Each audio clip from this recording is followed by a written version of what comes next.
एक सुबह राजा अभय सिंह नागपाल ने घोषणा कर दी कि वो अगले 3 दिनों तक मौन व्रत रखेंगे।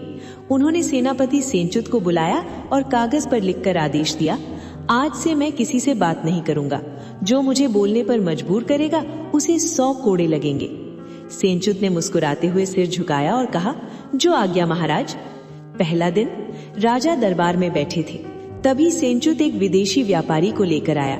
सेंचुत ने कहा, महाराज, ये व्यापारी आपको एक अदृश्य जादुई दुशाला शॉल बेचना चाहता है।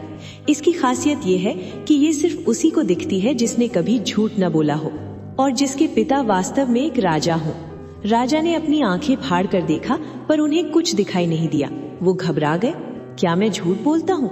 क्या मैं अपने पिता का असली बेटा नहीं हूँ?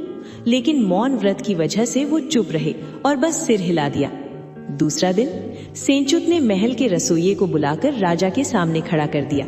सेंचुत बोला, महाराज, आज रसोइये ने सब्जी में नमक की जगह पिसी हुई चीनी डाल दी है और खीर में लाल मिर्च। मैंने इसे सजा देने की सोची है, पर यह कह रहा है कि आपने ही उसे ऐसा करने का इशारा किया था। राजा गुस्से से लाल पीले हो गए। वो चिल्लाना चाहते थे, मैंने कब कहा? पर 100 कोड़ों के डर और अपने मौन व्रत के कारण वो सिर्फ हवा में हाथ पैर चलाने लगे। तीसरा दिन चरम सीमा। सेंचुत ने राजा के सबसे प्रिय घोड़े पर एक गधे की काठी बांध दी और राजा को सवारी के लिए आमंत्रित किया।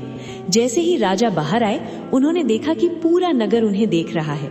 सेंचुत जोर जोर से चिल्लाने लगा, देखो, हमारी राजा साहब ने नई तकनीक खोजी है। गधे की काठी पर घोड़े की सवारी करने से घोड़ा और तेज दौड़ता है। अब राजा से रहा नहीं गया, उनकी गरिमा का सवाल था। वो जोर से चिल्लाए, सेंचुत, ओ मूर्ख के सरदार, क्या तुझे अकल नहीं है कि घोड़े पर गधे की काठी नहीं लगती? पूरा दरबार शांत हो गया। सेंचुत ने धीरे से हाथ जोड़े और कहा, महाराज, आपका मौन व्रत टूट गया। अब बताइए, कोड़े किसे लगेंगे, मुझे या आपकी खामोशी को? राजा अभय सिंह अपनी हार समझ गए और खिलखिलाकर हंस पड़े। उन्होंने कहा, सेंचुत, तेरी चतुराई के आगे मेरा मौन व्रत टिक ही नहीं सकता था। इस कहानी का सार, राजा की भूलों को सेनापति सेंचुत ने हमेशा हास्य और बुद्धिमानी से सुधारा, जिससे दरबार का माहौल भी हल्का बना रहा और राजा को अपनी गलती का एहसास भी हो गया।